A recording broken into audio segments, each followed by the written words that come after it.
We are currently in the midst of the single greatest generational wealth transfer in history. In the upcoming years, trillions of dollars in assets will be passed from boomers to later generations, 68 trillion in the US alone. What are the implications of this vast amount of money transferring to younger generations? And where might this money be allocated? And what are the economic and political impacts that we should watch for? I am joined today by Mike Boyd. He's an Australian expat living in Singapore who specializes in the world of multi-generational wealth creation, family enterprise, and family office investing. He has studied some of the members of the world's most interesting families to hear how they pass knowledge, resources, values, and wealth to the next generation. Welcome, Mike. Thanks for having me, Haley. It's great to be here today. So the business of family, it's a term that you have heard in your work and have since named a podcast and newsletter after it. What does it mean to you? The business of family is about intentionally running the business of family, the governance of a family, with as much energy and passion as you would a family business. It means actually investing in things like family constitutions or a charter, having intentional family meetings, sitting down and discussing what our family vision and values are, with the purpose of trying to actually stick around, survive, and thrive in a multi-generational timeframe. And we'll jump into those specifics shortly, but what really inspired your interest in this topic? It's an interesting one in that I would consider myself first generation or founding generation wealth. I don't come from a long lineage of multi-generational wealth, but it was partly the way I found myself in my 20s. I made quite a considerable amount of wealth in my 20s through technology companies and came from a great middle-class background with strong family values, but had no idea how to survive and thrive in this new world of wealth. And that only compounded further when I started having my own children and realized that they were growing up with resources and abundance that I didn't have, or to the same extent that I didn't have growing up. And so I wanted to solve for this. And my wife and I were quite passionate about laying the foundation for a legacy that's of interest, laying the foundation for multi-generational wealth, but also thinking long-term about the impact that we could have while we're here, how we could raise great kids and not spoil them, and make sure that everything that we were doing was just as intentional and with the same energy that we brought to entrepreneurship, which is how we made our wealth in the first place. And multi-generational wealth creation, it involves so much more than just capital accumulation, and we'll dive deeper into all of that. But first, in your work, you often talk about playing the long game, taking a long-term view when it comes to generational wealth. Can you walk us through your thinking here? Look, playing the long game is actually a value system that I've always had, and it's something that extends into this world of multi-generational wealth. It's about having low ego.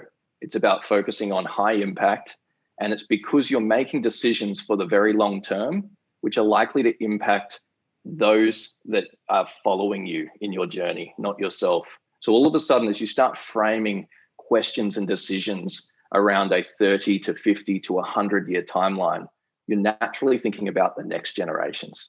And so it's no longer about you, it's no longer about me, it's about how can we make sure that we make the best decision for the very long term and set up ourselves for success? And you've looked at family businesses who've survived and thrived for over 100 years, and you find a common theme of strong community values and embracing the principles of stewardship, not just ownership. What is stewardship and why is that so key? First of all, businesses that last over 100 years are absolutely rare exceptions. And we can all think of some that we're aware of, but they are absolutely in the minority. And so studying them is quite fascinating because some trends pop up that are in alignment across industries. And one of them is contribution. One of them is how these businesses actually have a value system around contributing to their communities that they operate in, contributing back to the industries that they operate in, whether it's through R&D or other initiatives, and also contributing to the families of the employees that work for them for the very long term. Because when you look at businesses that are around for 100 years, you often find employees that are also around for 20 to 40 years in tenure, which means it's a great place to work. But the other key point that you asked about was stewardship. And this is really, really important when it comes to generational wealth, both creating it and sustaining it. Stewardship is the concept of taking care of something for a limited amount of time and then passing it on to the next steward, in this case, the next generation, in the same or better condition in which you inherited it. So sometimes we hear about stewardship in the sense of environmental sustainability and being great stewards of the land, but the same can be said of inheriting great family wealth, whether it's in the form of a family office or a family business or a real estate empire. And rather than thinking of that as mine, or I own 50% of it with my brother or my sister, it's mine to consume, mine to spend, me. Instead, as a steward, I'm actually thinking about that being a unique entity for the family, something separate from me and separate from my siblings. And we are actually gathered around as a group of stewards to take care of this asset, improve it, invest in it, and then pass it on in better condition to the next generation. And what is the best approach to prepare these next generations? Like, when is the right time to have conversations with children and next generations about wealth and the future of their family businesses and operations? So if there was one key takeaway that's come out of my research into generational wealth and the families that survive beyond the third generation, which they typically don't, those that do survive are incredibly intentional about the business of family. They actually sit down and they talk about why we're here. What is the purpose of this family? What's our vision? What's our mission? We've got this abundance of great wealth. What are we doing with it? What does that mean to us? And they typically have a family governance system, or at least are developing one, where they have a regular cadence around family meetings, around family decisions. And most importantly, they put a structure in place ahead of time to anticipate some of the things that might go wrong, whether they're external threats to the business or to the wealth, or whether or not they're internal family dynamics issues, which is more likely, and trying to put policies and procedures and thoughts around that before they actually occur. And these are the families that do that work, and they're the ones that are more likely, much more likely, to survive and thrive from the fourth generation onwards. And we often see families growing faster than businesses, and a common adage in family businesses circles is this idea that the first generation starts a business, the second generation grows it, and then the third generation technically ruins it. And you call it this cousin consortium, the idea that by the third and fourth generations, family businesses can't keep up. Why is that, do you think? Yeah, so this concept of families growing faster than businesses is really quite simple, in that if you think of families as a family tree or even a pyramid, if it's founded by a matriarch and a patriarch who have 4 children, and those 4 children each have 2 children each, and then those grandchildren each have 2 children each, the family tree grows exponentially. And if it's all built around the initial wealth creator or the initial family business, then typically the growth of the family as you hit the third and fourth generation onwards outstrips the growth, the organic growth of the business itself, or the growth of the wealth. And so families have to be really intentional and considered about how they reinvest to grow and create more means and more sustainable means for their wealth. But they also need to make really considered decisions about not dividing up the family capital. Because if we start with $100 million, for example, at the matriarch and patriarch generation 1, and then you have 4 children and they each inherit $25 million, and then you divide it again, you very quickly get back to a stage where someone's living an upper middle class life, the grandkids all got $2 million each, and no one is actually living a generational wealth story anymore. And that comes back to this concept of stewardship. The alternative structure is, let's put the $100 million, or it could be $5 billion. It doesn't really matter what it is, but let's put those assets and that wealth into its own container, whether it's a trust structure or a family holdco or a family office or a multifamily office. Let's give it its own structure. Let's give it its own name. Let's create a family council or a family board that acts as stewards to steward those assets and invests in them. And rather than dividing them up between the children and the grandchildren, let's continue to steward those assets from one generation to the next rather than carving it up into tiny little pieces. And that gives it an opportunity to compound the wealth and grow much, much faster than lots of small pieces. And it also helps avoid some of the common traps of children and grandchildren spending the wealth, right? It's not turned into Ferraris and Lamborghinis. It's in the container where families are actually investing in the future and making long-term decisions, as we said before. Yeah, and so according to the Family Business Alliance, around 30% of family-owned businesses make the transition to the second generation. 12% are still viable into the third generation, and only 3% of all family-owned businesses are still operating at the fourth generation and beyond. Absolutely. And so if 3% survive, that really means 97% fail. And the other key consideration in all of this is that obviously this notion of shirt sleeves to shirt sleeves in 3 generations is partly because the value systems and the work ethic and the wherewithal of the first generation isn't passed down to the third. And sometimes we scoff at that and say, well, you know, these are kids of privilege. These are kids that are spoiled brats. They're growing up with means that their grandparents didn't have, and they had to work hard for it. But you can also hardly expect them to understand and have the same work ethic when they never had to grow up around the same constraints. And so families that recognize this invest in their children and grandchildren.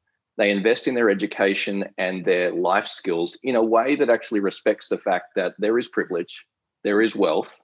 How do we still develop and encourage independent, striving, capable young adults? And that's a whole nother story that we can get into. But shirt sleeves to shirt sleeves in 3 generations is because you can't expect every generation to be the same. You know, what are some of those shared values and visions that typically drive family businesses? What really do they need to instill in them? As we mentioned, you know, the importance of family values. So there's probably 2 spectrums or 2 ends of a spectrum that I'd talk about. Some families are all built around a family business. And this tends to be the lower end of the wealth spectrum. It's still considerable generational wealth, but the lower end. The other end of the spectrum are those which I would describe as business families, right? So family business on one side, business families on the other. And business families tend to be more built around a conglomerate of assets. They tend to be more diversified. They tend to be a little bit more professional in their approach. And you can think about one as sort of a small to medium business on one side, and the other operates more like a public company with its systems and structures and governance in place. And those that are on this side, which are governed better, tend to be around for longer. And that's because if we think about running a family enterprise, whether it's a business or a family office, we think about running a family enterprise as its own asset, as its own entity, and we're just here to contribute to it and steward it. We make long-term decisions without ego. For instance, am I the best person to be stewarding this as in the role as CEO or in the role as chairman? Or is there a better professional manager that we could bring outside? Now, if I was just inheriting 50% of the family's wealth, I might not even ask myself that question because it's all about me and I'm the wealthy inheritor. But if I'm actually here playing a role in and stewarding this wealth from one generation to the next, I actually separate it from myself and I start thinking about what's best for the family, what's in the best interest for the next generation, how do we make the best decisions for the very long term. And you call this a family constitution. You see families often document, you know, a written protocol or creed, if you will. What's typically in a family constitution? The family constitution ranges dramatically across cultures. And I've interviewed people on the podcast from all around the world, and it's really interesting to compare. But the common things that you see in a constitution or charter, regardless of culture, is a vision for the family, why we're here, why we're bothering to talk about our wealth. And that's not just financial wealth, but also our human capital and our intellectual capital and our social capital and our values. Most typically, it all comes back to the values. What do we stand for as a group? And then as we get deeper into it, the family will typically document policies, procedures, rules, and understandings about how the wealth is to be managed and administered. That could be as simple as who gets to inherit if at all. And that could be decisions about lineage and bloodlines only, or it could be decisions about stepchildren, spouses, it could be prenuptial arrangements, it could be adopted children, it could be same-sex marriages, it could be all sorts of things. And you can imagine some of those topics that I just mentioned can be trigger points for some families, particularly families that are more global these days, that are marrying across cultures, across religions, across sexes, across all sorts of things. And so the families that consider this ahead of time, put a policy in place and anticipate that a grandchild may have this situation arise one day or may want the answer to that question. If the family's already considered this and documented a policy, it avoids the fight later. It avoids the awkward conversation or the difficult situation where a policy is put in place because something has gone wrong. But the family constitution and charter is a living, breathing document which families typically review quarterly and update annually. And it allows them to anticipate needs. Policy before needs is something that's commonly said in the industry. And the importance of family history, of course, is not to be lost. And you have seen that knowing more about your prior generation stories really helps a family business become more successful. Why do you think that storytelling in family history plays such an important role here? It's huge. It's huge. And I got to be honest, this is one of my biggest takeaways from my research in this space. Generational storytelling, you imagine sitting around the campfire and telling the stories from the elders and passing it down to the next generation. It is incredibly impactful. And it actually helps people hold on to their wealth in a whole range of ways. There's been some research come out of Emory University in the last few years that actually proves that children who understand and know their elders' stories, their trials and tribulations of what they've been through, actually are more resilient and less likely to be troubled with mental health concerns and other issues growing up. There's also a research that links the storytelling that helps families unite around this concept of something bigger than me, bigger than us, right? We're standing on the shoulders of giants. We've got these elders or these prior generations who may not be with us anymore as part of us. And they have gone to great lengths to create this. They've taken great risks. They've survived world wars. They've survived health issues and all these other things. And if we can tell those tales, be inspired by them, or learn from the mistakes and failures, it sets up the next generation to have the confidence to pursue their own vision and want to contribute to something meaningful, document that along the way before passing it on to the next generation.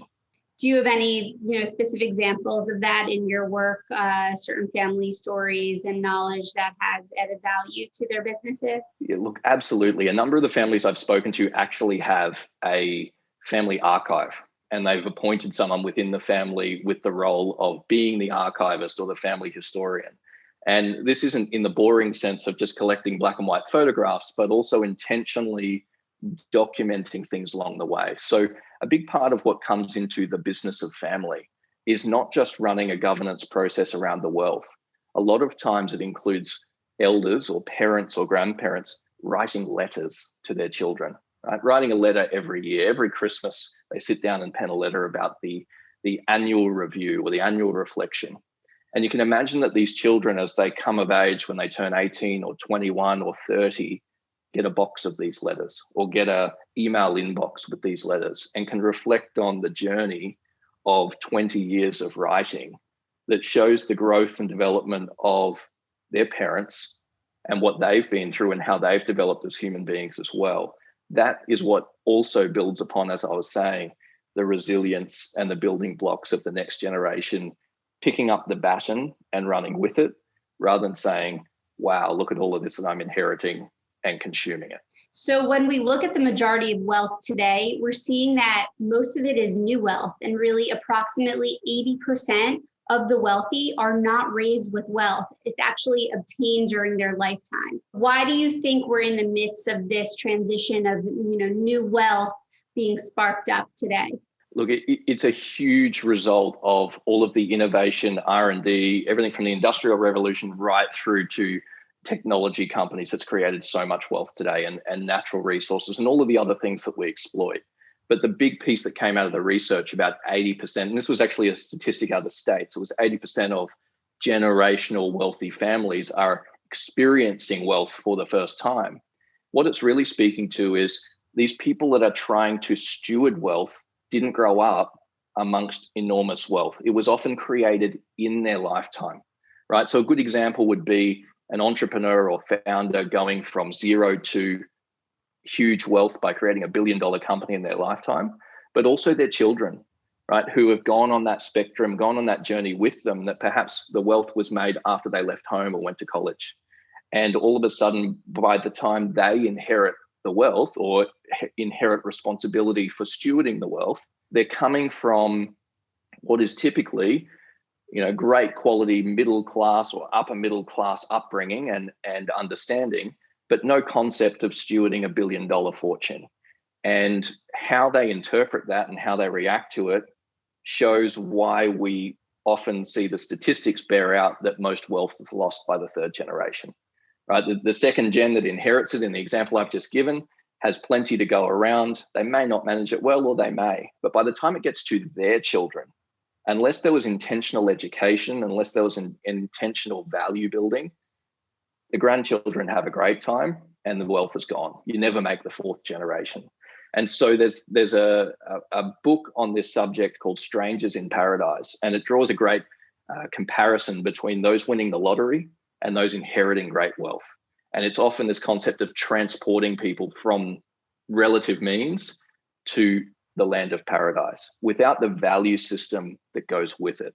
And so generational families that want to hold on to wealth have to upgrade their value system as they go in order to be great stewards and understand how not to mismanage and lose money in what is sometimes silly ways. Are you able to share what the portfolios of some of your families that you've studied consists of? Is it mostly shared financial assets, real estate, equities, again, all part of family office investments, just to give us a little bit more clarity on what you typically see? Yeah, so speaking of some of the bigger family offices and family wealth that I've interviewed, a lot of it is still driven around the primary wealth creation vehicle or vehicles. It tends to be, with the families I've spoken to, 3 or 4 big businesses that are actually driving it. Started with one, and they've often set up additional pillars or adjacent industries where they've got these vehicles generating a great deal of cash. And family businesses by nature, and if you research them, you'll see tend to carry very little debt. And so if they're around for a very long time, you get these cash machines that are throwing off dividends, throwing off great wealth, and it needs some place to go.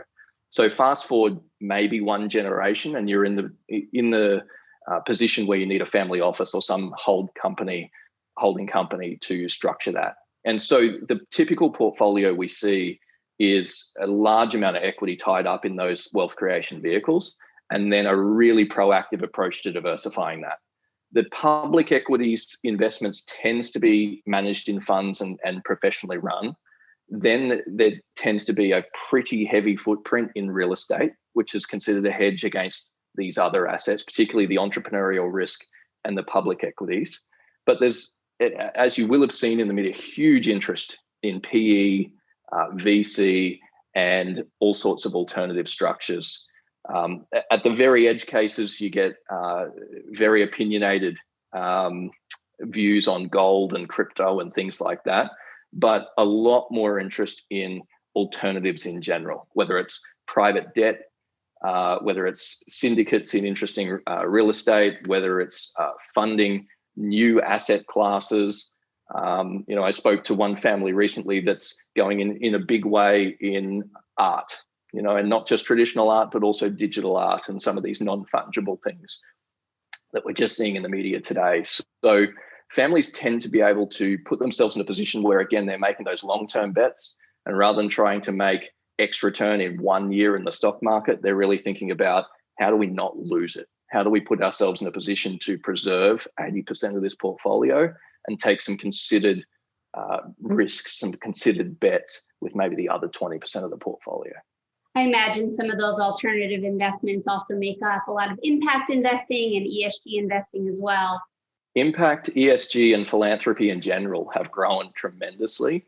And in fact, there's quite a bit coming out that the next gens are more interested in joining family enterprises if it relates to the impact they're having, and the work with philanthropy, and sometimes less interested in the wealth generation vehicle, the business or the family office itself. So a lot of families at the moment, as they're getting to third gen and fourth gen, are restructuring to professional management or putting a lot of wealth into multifamily office structures and leaving children and other beneficiaries in charge of the philanthropy or foundation vehicle.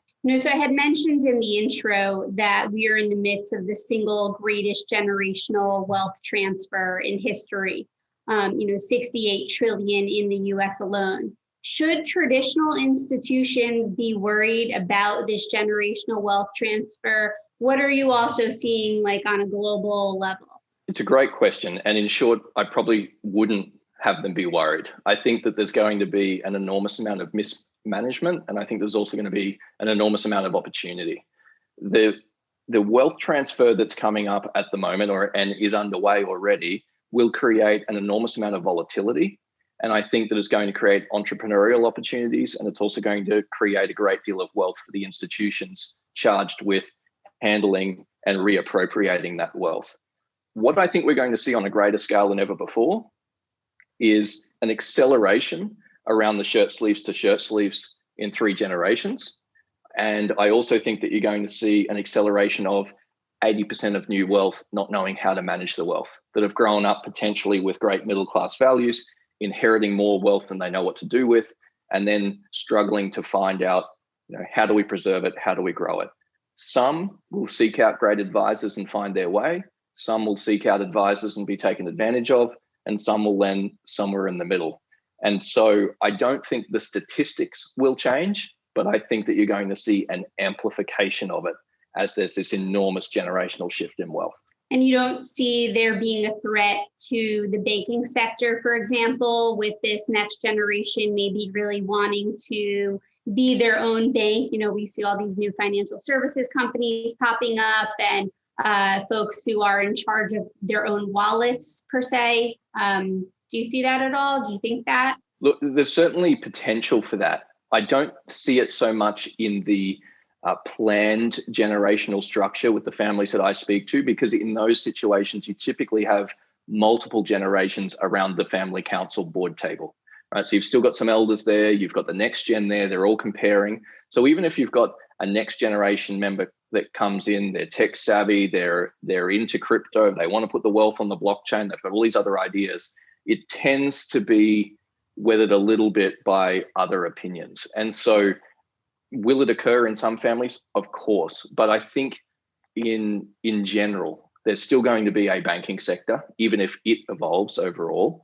And I think that the families that are going to actually survive and thrive out the other side of this are those that are going to plan for it intentionally. And that likely means hedging against some of that new technology risk and also keeping some very traditional assets like real estate and other real assets. So I don't see enormous disruption on the time in the next few years, but I do think that if the industry goes through great change, then families that are run like public companies are going to see the change and evolve with it. Well, we're seeing, a big shift in market structure today and, just the overall global economic landscape. Do you think that's going to have an impact at all on the future of generational wealth and this wealth transfer? Look, I think so. I think it's going to accelerate. And the rise of retail investors? Well, I hope that the next gen inheritors don't invest the family's wealth like most retail investors are betting today. And I hope that they've had the values and the lessons and the education passed down appropriately. But of course, some won't have. And you're going to see a huge shift in grandchildren in particular, who are going to inherit wealth as wealth skips a generation too. And, we talk about this great generational shift or this great wealth transfer that's happening now with the baby boomer generation. But there's plenty of people out there that aren't leaving that wealth to their children. They're divvying it up amongst grandchildren, which by default is that wealth not growing as fast as the family tree, like we alluded to before. It's divvying it up, carving it up into much smaller pieces and giving it to a larger number of people who are then perhaps making their own financial decisions around that and quite possibly gambling that in a retail environment without a lot of education. So will it have an impact? Yes, but that's also why I think we're going to see an acceleration of shirt sleeves to shirt sleeves play out, just with bigger numbers involved. Fascinating. You also talk about this concept of a family bank, and family's wealth is not limited to financial assets. Can you weigh in on that a bit? Yeah, so a big part of the research, if you get into this family wealth space, is this concept of not just managing our financial capital, but also our human, intellectual, social, and philanthropic capital, or our impact capital. And so families that are actually thinking in terms of these pillars are trying to invest and make decisions for the very long term around each of these things. For instance, while we might make decisions about the greatest return on investment for our financial capital over a set period of time, if we're talking about our human capital or our intellectual capital, we might decide that having an education fund set aside for the children or the grandchildren as the best exchange of value to spend the money on and invest in the next generation, preparing them for whatever might come next, whether it's industry disruption or new technology. Many, many families are choosing to fund things like education up to a tertiary level in order to give the next gen the best opportunity in their lives. And many families then cut it off from there. So a family bank approach, to extend that metaphor a little further, also acts like a traditional bank in that it can be its own vehicle, separate from any individual in the family, and it can give loans, right? So the way some families run this with their family council around the board table, who are stewards, they receive applications, let's say, from a 25-year-old next gen who's just finished college, is quite entrepreneurial, has a great idea, has a business plan. And rather than applying to traditional banks or alternative financing methods, they apply to the family bank. And they're made to jump through hoops just as they would applying to an external party. And if they are successful, and they're not always successful, but if they are successful in convincing the council that this is a great investment, then they're usually offered preferable terms, right? So it's a cheaper interest rate or it's a longer repayment term. But the concept is that that capital is repaid. The family bank is there to finance and invest in the next generation, to try and move it forward, to try and ensure that they have the greatest impact in the world or in their lives and live to their full potential. But it's not about consuming the family capital. It's actually about bolstering it, because that wealth is to be repaid, or that finance is to be repaid, usually with interest. And what they're trying to actually create is this spirit of entrepreneurship, or this spirit of wealth creation, where that next generation member is going to top up the family bank. They're going to become a family council member in time, and they're hopefully going to pass on that family bank in the same, or if not improved condition, to their next generation. So it's about using the family's resources to set up the next generation for success without giving it to them. Because a big part of raising great children or great young adults of wealth is still encouraging them to strive, to independently strive, to have setbacks, to learn what it's like to go up and down on challenges in life. But when there's something great there that's worth supporting, there are some resources to call upon. What do you typically see as the biggest detriment to family wealth? Is it usually poor business decisions or a lack of communication? The biggest destruction of family wealth is a breakdown in family dynamics. It almost always comes down to relationships rather than mismanagement of capital. You can anticipate it very, very easily by projecting to the second or third generation, whether it's a sibling partnership, whether it's a cousin consortium, as they're often called. Each individual is their own individual. They all have their own value system. You might have someone that's very right-wing on politics, left-wing on politics. You might have someone that's more interested in growing and compounding the wealth, someone else that wants to spend it all on philanthropy and impact investing. You can never unite around one individual with one idea as soon as you're beyond the founder. And so that's why most families lose their wealth by the third generation, because they're not united around something bigger than themselves. They're battling each other based on my ego versus your ego, or our ego versus their ego. And so this concept of stewardship comes in again, and this concept of actually preserving, nurturing, and trying to build something bigger that we pass on to the next generation. And the only way we do that is usually having clear values, clear vision of the family. It's usually in a constitution or a charter. And because we meet as a family every quarter, and because we have a family retreat or a family ski holiday or a family island holiday once a year where we get together with our elders and we tell stories and we remember our history and we remember how we got here and why it's important. If we do all of those things, we're much more inclined to think of the wealth as not mine, not yours, but theirs. And when I say theirs, I'm talking about the next generation, not even the current generation that's charged with stewarding it. Have you learned a lot of this from looking at, historic family dynasties? For example, the Cadbury family, the Anheuser family. Have you seen this kind of play out in history over time?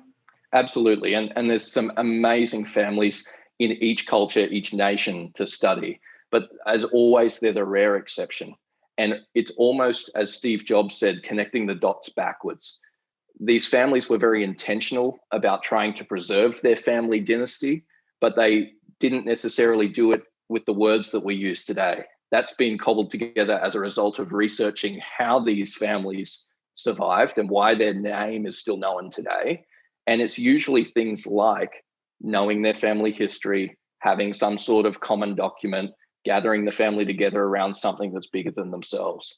And it is from all of those that we draw this inference and understanding. And in more modern multi-generational families in the last 200 or 300 years, we see it play out time and time again. And it's quite interesting because when you study generational wealth and you study family business, the number one thing you hear about all the time is this 3-generation rule. But in actual fact, it's very possible, very achievable to have your wealth sustain for multiple generations and to be in that minority. The key distinction is intentionality.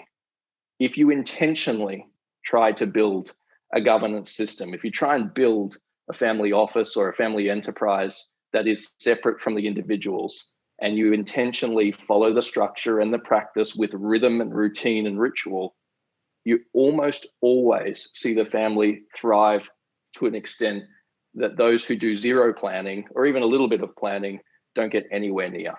It's actually not that hard to survive. You just have to do the work. And most people don't. They just don't get around to it, which is why we see the statistics that we see.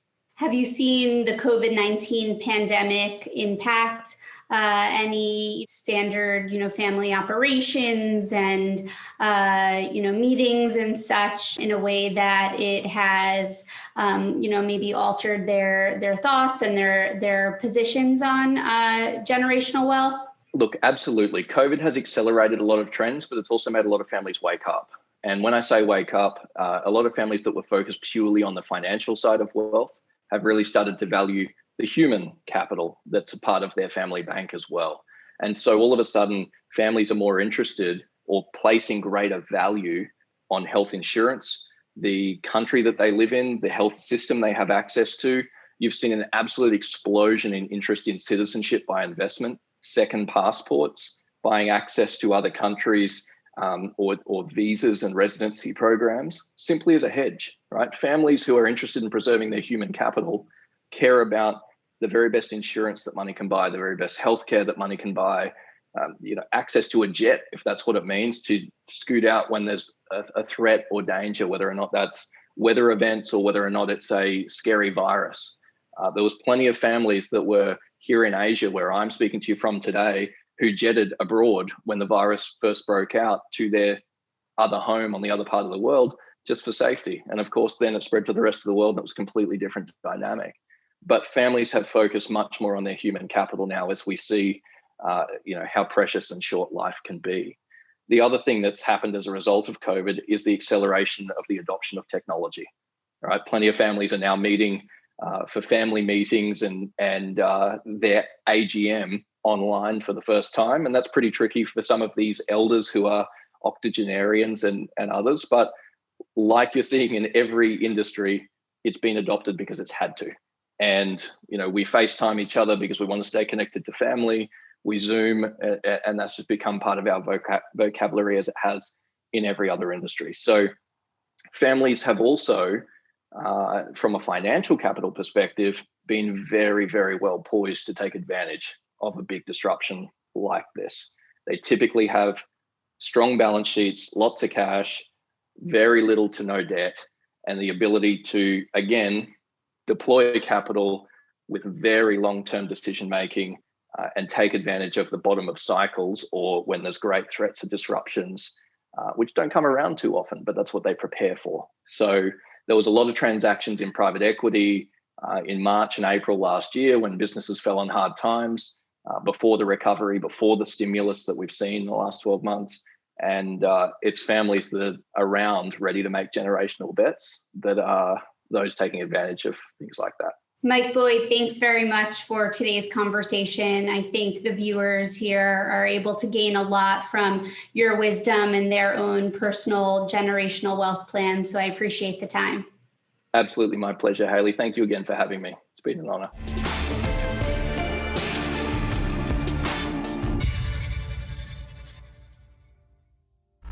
Welcome to the end of the video. We know that on average, 85% of you who start a video on Real Vision finish it. That's extraordinary. On Facebook, it would just be 4%.